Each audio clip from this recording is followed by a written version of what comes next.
Hello there, Salim Omar here from the CPA Marketing Genius podcast. Welcome to another episode. I've got a special guest with us. His name is Ryan Kimler. Ryan, welcome. Thank you, Salim. I'm glad to be here today. Thank you for having me. I'm so looking forward to this. Ryan's the founder of Net Profit CFO. It's a financial services firm that brings clients clarity and guidance, giving them one clear path to growing their business more successful and more profitable. He provides business owners with an outside CFO guidance to help them understand what's working in their business and what's not, and gives them the tools to take the corrective actions to meet their goals and objectives. Now, the reason I invited Ryan to talk to us, professionals, accounting professionals, CPAs, enrolled agents, people that own their own firm, is that Ryan owns his own firm. He provides CFO services. That's his specialty. He works with CPA firms like us, and partners with them. But really, he's here to talk about how he's built his CFO services within his practice. And I think there's a big opportunity for accounting firms to do that. Ryan, I don't have a list of questions per se, so this is going to be kind of an open dialogue. Sure. Perhaps let's start off with you just telling us a little bit about yourself. Give us your backstory, a minute or less. Sure, absolutely. Yeah. So, as you mentioned, I do run my own firm today. My background is in accounting and finance, probably a lot like your listeners. I do have, double major.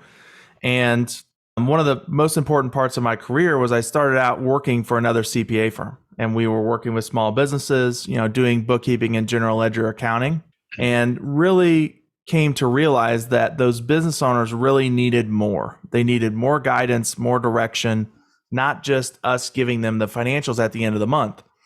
And that really sparked a passion in me on, how could I help them? What could I do more? And really spent the next 2 years after I kind of discovered that and figured it out, really chasing mentors and really learning from people that had been in the industry longer than me, what can I really give them as a service to really help them move their business forward?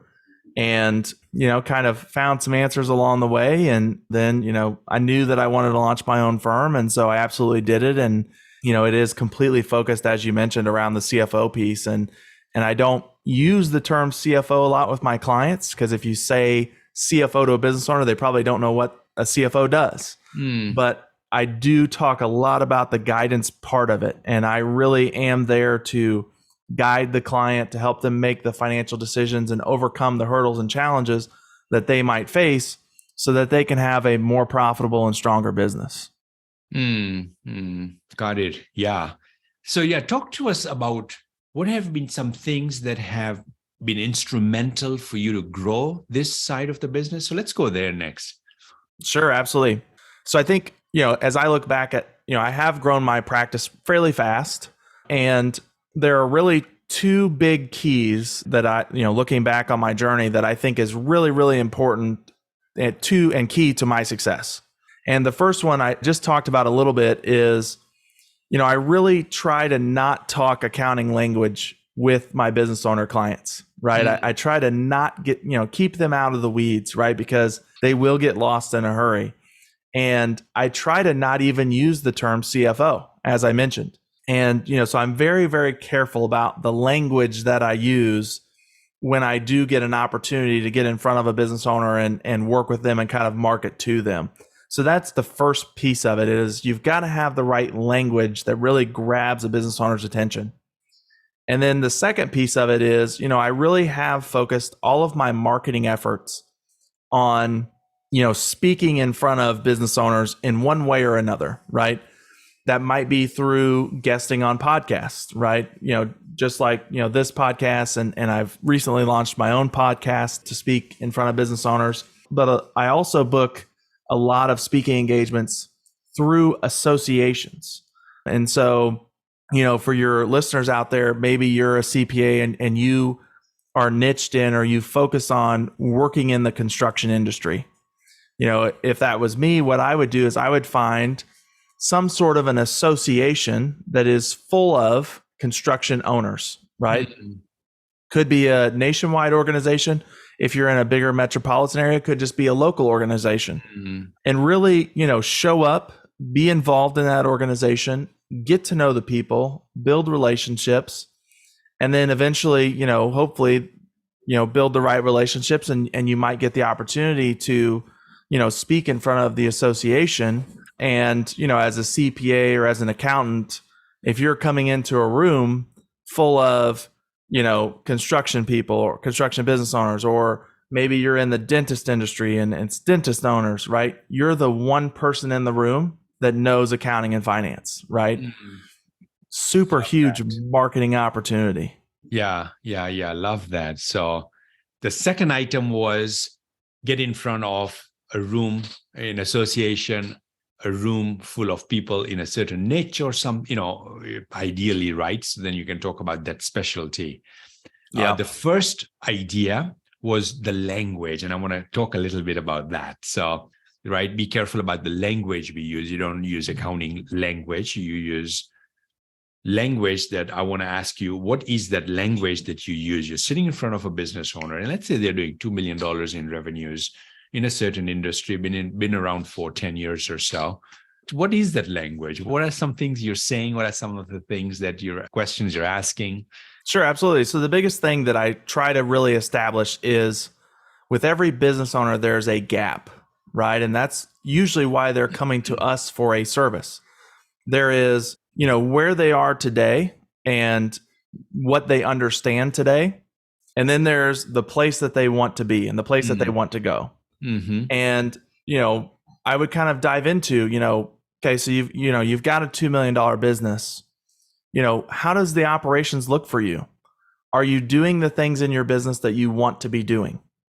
Is your business as profitable as you want it to be? Mm. Are you taking home and taking home as much money as you want to take home? Are you having the vacations that you want to have? What happens if you walk away from your business and go on vacation? Does it completely fall apart, right? Those are some of the important questions that I'm asking. Notice it's really nothing about accounting. It's all about the operation and how can I really help them from where they are today to where they want to be? Because what I've found is with a lot of small business owners, maybe they have that $2 million business. They probably make the money that they want to make. But if you ask them about the operation of their business, they're probably stuck doing something that they don't want to do. And that for them is a real pain and is a real problem because it's not enjoyable for them, right? They started their business because they were passionate about a certain aspect of it. And then they're probably still stuck doing aspects that they don't want to do. And so that's the kind of language that I, before we even talk about, what I do or how I could guide them to solve that problem, I want to talk in their language, talk about what they know, make them comfortable. Right. So you talked about, the gap, and I think of it as widening the gap, right? It's widening the gap. It's becoming very clear about where they're at and then where they want to go. Yep. Right? That's the gap. And the clearer we can get them through the questions we ask about where they're at, where they want to go, then we can talk about the solution, right? How do you bridge the gap, right? Yep. So got it. So what are some of the questions you ask when it comes to where do they want to be at? Where do they want to go? What's their vision, or where, what's the end for them? Yeah, what absolutely. are they striving for? What's the time frame you using? Is it 1 year, 3 years, 5 years? Yeah. So with most of the business owners that I'm working with, usually we're putting together a 5-year plan, right? And, I really do ask, we start with 1 year and then we really stretch it out to 5, right? But the questions you're asking them to envision what does their business look like in 1 year, or is it in 5 years? Yeah. So I'm going to start with 1 year and I'm going to say, you own this business, it's $2 million in revenue, with the problems that we've already established, if you had a magic wand, what would your business look like in a year? Yeah. What would that look like to you, right? Where are we going, right? Where do you want to be? And then I kind of go into the scenario or kind of, hypotheticals of, okay, we get there. What's the long-term vision of this thing, right? Do you want to make an exit in the next 5 years? Are you looking to sell your company? Are you looking to still have ownership in the company, but retire and maybe the employees take over the majority ownership of the company? What's the long-term vision? What's your dream? What are you looking to do? That's what we definitely get into next. and we'll put together that 5-year plan on where they're going, and I'll help them put together that 5-year forecast. Maybe for them, it's in 5 years, I just want to be debt free. Mm. Sometimes with businesses, that's really the case. I want to have all my equipment paid off. I want to have all my vehicles paid off. I just want to be debt free. Okay, well, let's put together how much money you've really got to make, and figure out how much profits you've got to have in order to pay down that debt in 5 years.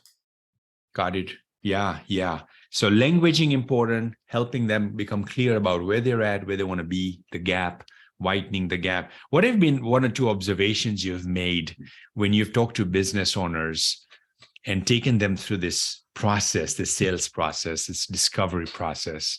Yeah.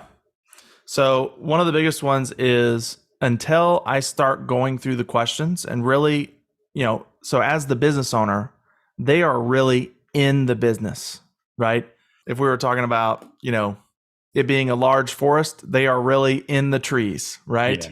Yeah. And a lot of times they don't even realize for themselves sometimes the problems that they're bumping up against, or the challenges that they're running into, or they don't realize for themselves how draining it can be for them to be doing the activities they don't want to do. And when I can kind of pull them out of the trees, if you will, and we get to that 30,000 foot overview, and we really take a step back, and I kind of pull them out of their business for a minute, and we start looking at things almost from the outside, then it becomes really powerful, right? It completely changes their perspective. And even if they decide not to work with me, they've gotten great value out of our conversation because I've changed their perspective on their business. Right. And that is one of the most powerful things. Totally. I enjoy that so much. Yeah. The value that comes from, that process, and the value is really that clarity, that perspective that they get. Yes. That's worth $1 million. And, I talk to so many firm owners and, coach them and, and interact with them in so many different ways. Many of them get into feeling that if they don't offer a solution, that they will not be, that it's not going to be complete. That conversation is not going to be complete. And I feel that's so wrong. Yep. And really to withhold giving that solution, because the focus for us as the provider, the service professional, has to be on where they're at and where they want to go. If we start deviating from that as the focus, and we start getting into focusing on thinking about what the solution is, it's going to water down the effectiveness of what we do, of the process that we take them through. So this is not the time for a solution. Absolutely. And I think as accountants, I am a part of a larger CFO organization. And so I'm around accountants and people with financial backgrounds a lot. We really sometimes forget what we know and what we're bringing to the table, and the solutions that we're bringing to the table is absolutely rocket science to the business owner that we're working with. Right? Just like, if I'm working with a business owner that's in the construction industry, right? And, that business owner can probably build a deck on someone's house all day long. For me, it's absolutely rocket science, right? Yes. That's the same thing is true when you're talking the other way, right? When you start talking about the financials of a business or the accounting of a business, it is absolutely rocket science to the business owner because they don't have a background in it. They don't understand it. And we sometimes as accountants, we can really fall into the trap of giving too much of our knowledge away and really just giving the solution away. And I think and it's really even not giving it away, but it's misfiring. Yeah. It's really, it's not the right time and place, right? I mean, and that beautiful advice, that amazing advice is not, it's just going to be ineffective, right? Yep. It's not the time and place for it. So, and I think as the accountant, we're really just trying to come from a place of trying to help them. Yeah. And like you said, it's just not the right time and the right place. Yeah. Yeah. Yeah. So now you sign up a client, Ryan. Take us kind of through how are you helping them get the results, right? How are you delivering? What are you delivering? How are you delivering? Let's spend a few minutes there now. Sure, absolutely. Yeah, I'll talk about, kind of what my CFO service looks like. And we've kind of talked about some of it. The first thing that I'm going to do with the client is really ask them where they want to be in a year, right? And we're going to set targets on where we're going, right? So if the business is $2 million and they say, well, I would really like to do $2 million again, but instead of having a 5% profit margin, I'd really like to have a 15% profit margin. Okay, what does that look like, right? So we're going to set targets on where we want the business to end up in the next year, right? Mm-hmm. And then, I'm taking some of their key numbers, some of their key drivers, and I'm putting them on a scoreboard that we've set targets for. And so every single month I sit down and I really review with the client, hey, here are your key numbers. Again, I really try to pull them out of their financials because they don't necessarily understand fully income statements, balance sheets, statement of cash flows like you, me, and your audience does, right? And I'm trying to just get them to, here are your key numbers. Here are the 10 or 12 that we really need to focus on. And that's on a scoreboard and it's color coordinated, green, yellow, and red, right? And usually what happens is every single month, there will be a number or two that's probably in red. That's probably not on track for where we want it to be. And then the business owner and I together, we're really diving into those numbers and we're building out an action plan for the business owner and their company on what they really need to do in order to turn that number around, in order to get it back on track, in order to get it where we want it to be. And, that's really, what my meetings cover with my business owners. That's what we spend the majority of the time on, is building out that action plan so that they have clear direction over the next 30, 60, 90 days so that they know what they need to do. And again, it's really, pulling them out of the trees and letting them see their business from a 30,000 foot overview. And, then I kind of go through and show them like, if we can get this number changed, here's the dollars in profit, X dollars in profit that it's going to change your business. And here's Y dollars in cash flow that's going to net you in the bank. Right. So I'm really tying it to the money that they're making and how strong the business is going to be so that, they're really motivated and really understand what the end result is going to be when I help them hit their targets. And obviously, the end goal is to have their scoreboard completely green. And if it is, that means we're on track to hit our targets and the business is going where it needs to go. Got it. How long does it take you to get their accounting system working so it can give you the output you're looking for? Yeah. So a lot of situations that I step into, most of the time they already have a CPA firm that they're working with, right? And usually, they're doing the bookkeeping piece and they're doing the tax piece. And I don't step into that too much. Obviously, I think change, even if, you'll have people out there that say, oh, I love change. But I think at the end of the day, at our core, change is hard for everybody. It's something that you've got to adapt to and really get used to. And, for me, for a business owner to bring me on, right, that's already change. And so, to me, if it's not broke, don't try to fix it. That's usually the approach that I take. And I really try to leave them operating the way that they were operating before I got there and continue to let them work with their current bookkeeper and their current CPA. And, yes, I do have an accounting background. And, if I step into something and I kind of see like, hey, this maybe isn't the exact correct way to book this, or maybe this isn't, the best way to book this, maybe we should have a conversation about that. I'm happy to do that and happy to, because it does help me out do my job and it helps my client. And usually, I'll step into that conversation with the accountant and we'll just have that conversation one-on-one. But that doesn't really happen too often. Most of the time, they've got a system really up and running. If they don't, then I'm definitely happy to bring an entire system to the table. I really, I do spend, quite a bit of my time networking with CPAs and accounting firm owners just like yourself. I don't do taxes. I don't do bookkeeping work.